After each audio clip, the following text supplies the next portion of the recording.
তাই তো আমরা হচ্ছি গার্মেন্টস, টেক্সটাইল, স্প্রিং মিলস এগুলোর কর্মজীবী বা শ্রমজীবী মানুষ। আমাদের জীবনটা হচ্ছে যুদ্ধ করতে করতে কেটে যাচ্ছে। তো আমাদের 2 সপ্তাহ পরে পরে নাইট ডিউটি আসে। আজকে আমরা নাইট ডিউটি করে আসলাম, আর 2 সপ্তাহ আমরা দিনে ডিউটি করেছি। তো গতকালকেও আমার যে ভিডিওগুলো ছিল সেই ভিডিওতে আমার চেহারার গ্ল্যামার দেখেছেন, বা আমার চেহারার সিস্টেম বা চেহারার যে আকৃতি ছিল, আজকে ঠিক সকালবেলা চেহারার ইয়াটা কিন্তু অন্যরকম হয়ে গেছে। কেন হয়ে গেছে দেখতে পাচ্ছেন যে শুধু আজকে নাইট করে আসছি, তাতেই আমার চোখের নিচে এদিক দিয়ে দাগ পড়ে গেছে। আর একদিন নাইট করলে 7 দিন ঘুমালেও এক রাতের ঘুম পূরণ হয় না, এটা প্রচলিত কথা, আমরা সকলের কাছ থেকে শুনি। তো দেখুন, 2 সপ্তাহ নাইট করছি আর একদিন 2 সপ্তাহ পর পর একদিন 1 সপ্তাহ নাইট আসে।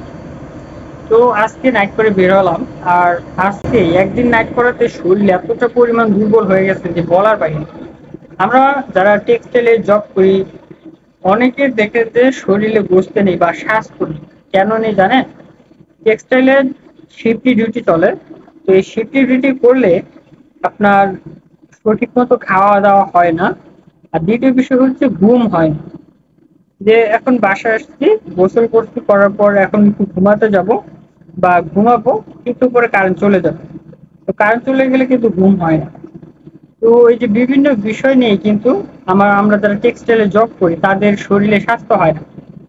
তাই তো আমরা হচ্ছি কর্মজীবী মানুষ, আমাদের অত আরাম বিলাসিতা এইসব দেখে কোনো লাভ নেই। তো টেক্সটাইল সম্পর্কে যারা জানেন যে টেক্সটাইলে বা স্পিনিং মিলে ভিতরে অনেক গরম থাকে, প্রচুর গরম। এই গরমের ভিতরে আমরা ডিউটি করি, বাসায় আসার পর একটু শান্তির আশা করি, কিন্তু কারেন্টের কারণে সেই শান্তিটুকু পাওয়া হয় না। তো আমরা শ্রমজীবী মানুষ বা আমরা কর্মজীবী মানুষ। তো আমাদের হিসাবটা হচ্ছে অন্যরকম। সবাই ভালো থাকবেন। আসসালামু আলাইকুম।